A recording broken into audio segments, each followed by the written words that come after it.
위원장들이 저 뒤에 계시는데 죄송합니다. 자리가 좁아요. 제177차 최고위원회의는 확대 간부회의를 개최합니다.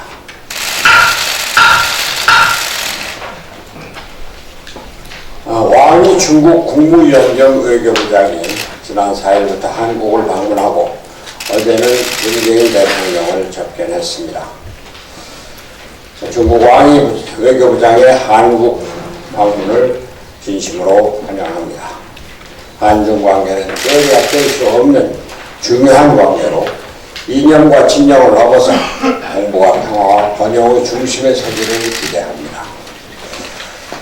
지난 2011년 저는 민주당의 대표로 중국을 방문하여 당시 국가 주석으로 내정된 시진핑 국가부주석을 만났습니다. 박지성 선수가 직접 사인한 축구공을 선물하면서 우리는 북경 공항에 있는 공자의 문구 유국의 자원방해하니 불역낙화, 즉 친구가 멀리서 이렇게 방문해주니 이보다 더 반가운 일이 있는가를 말하면서 손아귀는 종국의 오래된 친구라고 덕담을 나누며 한중 간 우리를 다진다 했습니다. 우리는 친구로 민생 문제 해결을 최고의 정치적 목표로 삼고 있다는 점에 공감하고 앞으로 보다 많은 교류와 협력을 펼쳐나가기로 논의했습니다. 저는 시진핑 주석과 맹자의 재민지산, 즉 국민 생업이 정치의 근본이다 라는 점과 유황산이면 유황시입니다. 생업이 안정돼야 정신도 안정된다고 하는데 함께 뜻을 모았습니다. 민생의 중요성을 논하는 것입니다. 그 자리에서 시진핑 부주석은 남과 북은 하나의 민족이고 피는 물보다 진하다면서 남과 북이 서로 테이블에 앉아 대화와 협상 방식으로 문제를 해결하는 것이 바람직하다라고도 말한다 했습니다. 다만 일정 중 미국에 대해 강경한 메시지를 내고 있는 왕이 외교부장은 청와대에서도 미국의 일방주의와 강권 정치를 비판했다고 합니다. 왕이 장관은 사드 문제와 관련해서 적절히 처리해달라고 요구하며 사드 문제에 대해서 강하게 압박했다는 보도도 있습니다. 사드 배치에 대한 중국의 압박이나 보복 조치는 한중 관계를 어렵게 하고 민생에 나쁜 영향을 미치고 동북아 질서를 위험에 이르게 할 수도 있습니다. 한중 관계는 한반도 평화 달성의 필수적인 축입니다. 양국은 북한의 비핵화를 통한 한반도 평화가 동북아 전체의 번영과 발전을 가져온다는 사실을 잊어서는 안 될 것입니다. 시진핑 주석도 인정한 바 있듯이 한반도 평화는 대화와 협상을 기본으로 해야 합니다.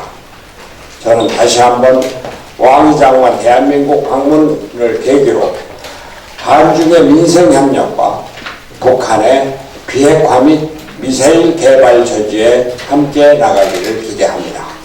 특히 시 주석과 함께 합의한 민생협력을 위해 한반도 비핵화와 평화체제 수립이 절실하며 동북아 다자안보 대화체제 수립이 필요하다는 데 인식을 같이 하기를 기대합니다. 왕이 외교부 장관의 이번 방안을 통해서 시진핑 주석의 방안이 긍정적으로 논의되었다고 하는 만큼 앞으로 중국이 북한 비핵화 문제에 더 적극적이고 열린 자세로 역할을 해주기를 기대합니다. 문재인 정부도 한중관계의 중요성을 인식하고 한중관계 발전을 위해 노력하되 일반적인 외교보다는 균형 있는 외교력을 발휘하기를 기대합니다. 이상입니다. 네, 청와대와 여당의 검찰 비난이 도를 넘은 것 같습니다. 민주당은 검찰 공정수사 촉구 특별위원회까지 만들어서 초공세를 하고 있는 것 같습니다. 해도 너무하는 것 같습니다. 국회로 검찰까지 불러서 브리핑을 받겠다고 하는 것은 일종의 겁박이고 잘못된 것입니다. 수사 중인 사건을 브리핑을 받겠다고 하는 것 잘못입니다. 김기현 울산시장 의혹이 이게 사실이라고 하면 이것은 권력형 범죄입니다. 청와대와 송병기 전 부시장이 이 발언이 매일 서로가 다릅니다. 얼마나 졸속적이고 임기응변적 대응인가 알 수 있습니다. 청와대와 여당은 검찰 수사를 지켜보는 것이 마땅하다 이렇게 생각합니다. 최근 트럼프 미국 대통령의 발언이 도를 지나치고 있습니다. 방위비를 더 내지 않으면 미군 철수도 검토한다는 등, 또 북에 군사력을 사용할 수도 있다는 등, 또 북한은 미국에 상응하는 대응을 하겠다고 하는 발언 등 북한의 미국의 관계가 악화되고 있는 것 같습니다. 북한은 박근혜 보수 정권에서 문재인 진보 정권으로 바뀌면서 큰 기대를 걸었습니다. 그러한 기대가 역사적인 남북 정상회담을 3차례나 성사시켰고 또 북미 정상회담까지 이어졌습니다. 그야말로 남북관계를 넘어서 동북아의 평화가 눈앞에 왔다고 기대했습니다. 하지만 지금은 모든 것이 일장춘몽이 되어버렸다고 해도 과언이 아닐 정도로 상황이 꼬여버렸습니다. 북한과 갈등의 골이 가장 깊었다고 평가받는 이명박 정부, 박근혜 정부 때보다도 문재인 정부의 현재 상황이 더 우려스럽다고 평가하는 전문가들이 많아졌습니다. 결과적으로 북한이 역대 정부를 통틀어서 문재인 정부 들어 가장 많은 미사일을 발사했기 때문입니다. 김대중 정부에서 1차례, 노무현 정부에서 11차례, 이명박 정부에서 12차례, 박근혜 정부에서 5차례였는데 문재인 정부 들어 총 23회, 올해만 13차례, 심지어 문재인 대통령의 모친상에도 북한은 미사일을 발사했습니다. 남북관계가 악화된 만큼 북미관계, 한미관계 역시 악화되고 있습니다. 제가 오늘 말씀드리고 싶은 문제는 악화된 북미, 한미 관계를 개선하기 위해서 우리 정부가 어떠한 노력을 하고 있는지, 어디서부터 어떻게 잘못됐는지에 대한 근본적인 문제점을 제대로 파악하고 대책을 세우고 있는지 모르겠습니다. 저는 남과 북, 그리고 북한과 미국, 한국과 미국의 관계가 악화된 가장 큰 이유는 미국의 트럼프 대통령과 미국의 대북 외교 라인이 북한에 대한 이해가 부족한 상황에서 협상에 임하고 있고, 우리의 대미 외교 라인이 너무 약한 것 같습니다. 공식 외교 관계를 맺고 있지 않는 미국과 북한은 뉴욕에 있는 일명 뉴욕 채널이라고 하는 북한 대표부를 통해서 그동안 소통해 왔는데, 양국의 관계가 악화되면서 벌써 2달 전부터 이 뉴욕 채널까지 닫힌 것으로 알고 있습니다. 원래부터 북한에 대한 이해도가 부족한 트럼프 정부 입장에서는 그들이 해왔던 일반적인 상황에서의 비즈니스나 외교와는 전혀 다른 북한의 벼랑 끝 전술이 매우 답답하게 느껴졌을 것입니다. 이러한 상황에서 북한이 남한을 향해서 오지랖 넓은 중재자라고 폄훼하고 있으니 북한과 미국 사이에서 아무런 역할도 할 수 없는 우리의 입지 역시 점점 좁아지고 있는 것입니다.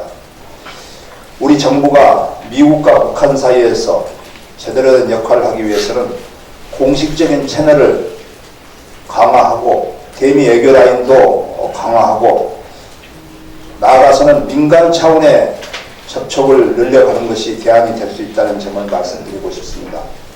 그간 북한에게 경제적으로 지원을 해왔던 민간 기업들이 금강산과 개성공단 문제를 시작으로 적극적으로 북한의 대화에 나서게 하도록 하고 미국과 무역을 해왔던 우리의 기업을 활용해서 미국의 애교 라인에게 과거 김일성과 김정일 위원장과는 달리 개방적이면서도 실용주의적인 김정은의 성향에 대해서 조언하며 북한에 대한 이해도를 높여줘야 합니다. 전문가들은 미국의 애교라인 중에서 스티브 비건 미 국무부 대북정책 특별대표 정도 말고는 그동안의 북한의 스토리와 성향에 대해서 이해하고 있는 인물이 전혀 없다고 지적하고 있기 때문입니다. 다가올 북미 협정은 앞으로의 한반도 비핵화에 큰 영향을 줄 것입니다. 우리 정부가 맨 앞자리에 앉은 고경뿐이 아닌 당사자이자 중재자로서 제대로 된 역할을 해줄 것을 다시 한번 촉구합니다.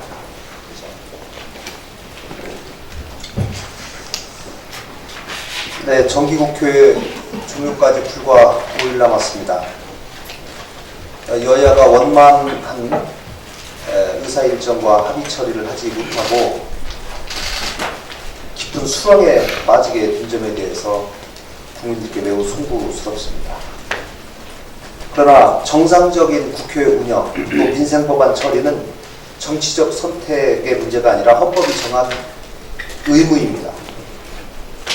자유한국당에게 그동안 수차례 협상을 촉구하고 정상적인 의사 일정에 협조해 줄 것을 요청했지만 그렇지 못한 상황에서 이제는 4+1 협의체의 협상이 본격화되고 있습니다. 일단 8일까지 패스트트랙 법안에 관한 단일안을 마련할 것을 목표로 해서 예산과 또 선거법, 또 검찰 개혁안 등 세 분야로 나누어서 집중 협상을 시작하고 있습니다. 이 세 분야가 에 관한 단일안을 8일까지 마련하고 9일날 상정해서 전국회 내에 처리할 수 있도록 협상을 계속해 나가도록 하겠습니다. 4+1 협의체의 협상은 자유한국당을 배제하려는 것이 아니라 국민들께 국회가 져야 하는 최소한의 의무를 이행하기 위한 불가피한 선택이라는 점입니다.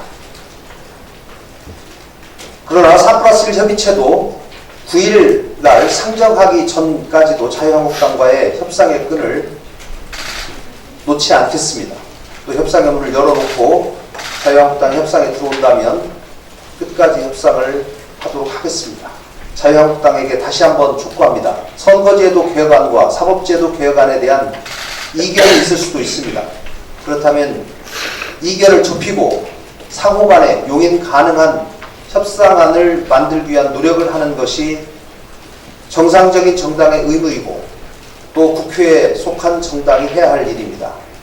귀를 막고 덮어놓고 싫다, 반대한다, 굴복해라 라고만 하는 것은 올바른 태도가 아닙니다.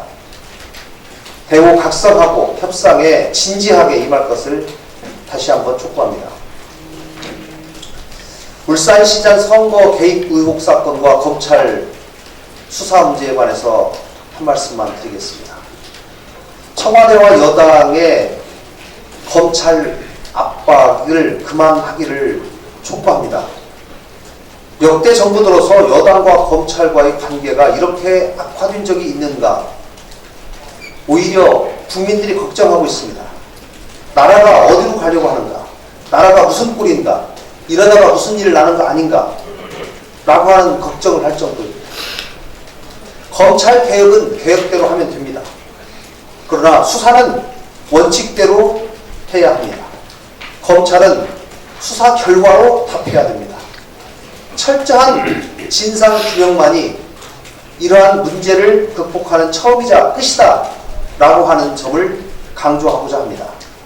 검찰도 향후에 국정조사 내지는 특검을 받을 수 있다는 마음으로 수사에 철저히 임해 주셔서 진상규명에 최선을 다해야 할 것입니다. 이상입니다. 정책위의장 최입입니다.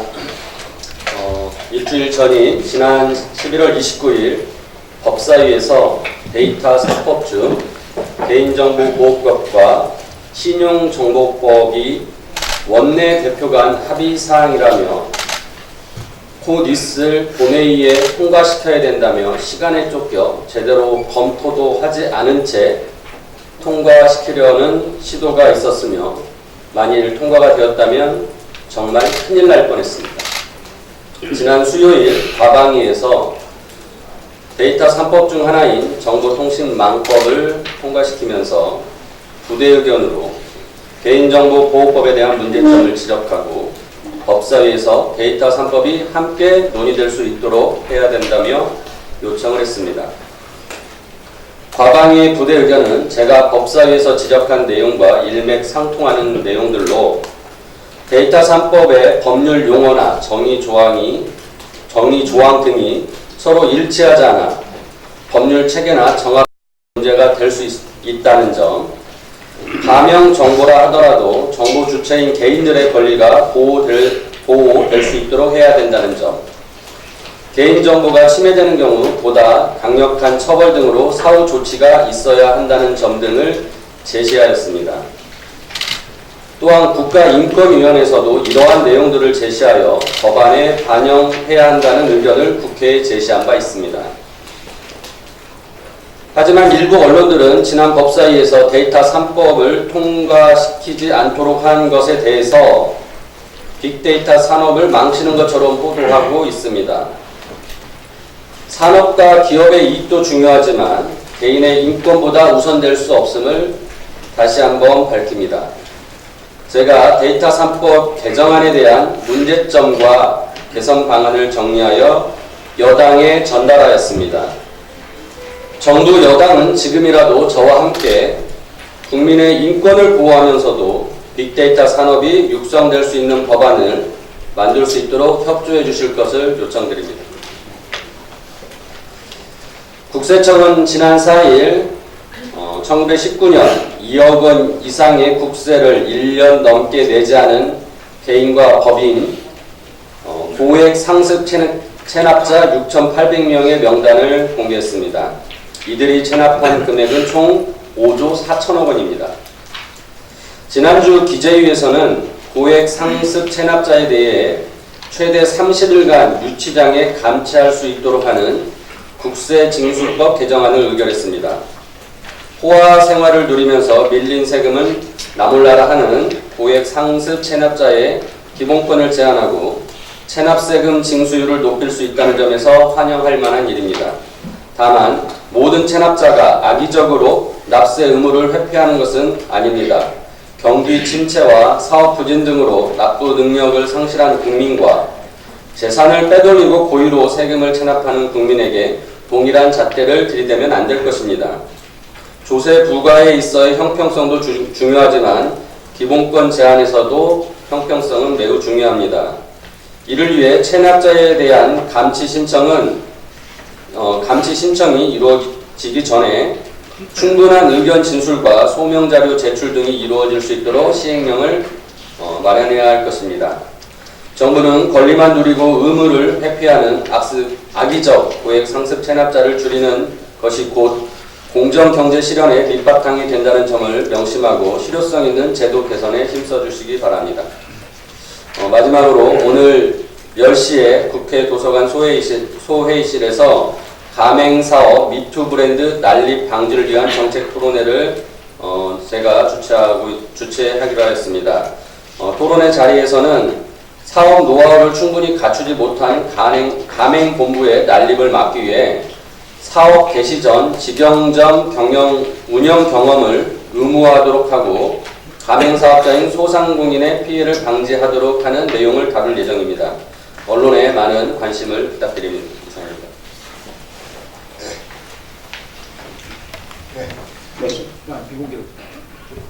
그래요. 오늘 확대 간부 회의로 전국위원장 해설위원장 또 특별위원장 많은 분들이 참석을 하셨는데 꼭 공개 발언을 하시고 싶다는 것을 말씀하셨습니다. 특별히 없습니까? 없으시면은 회의를 비공개로 전환하겠습니다.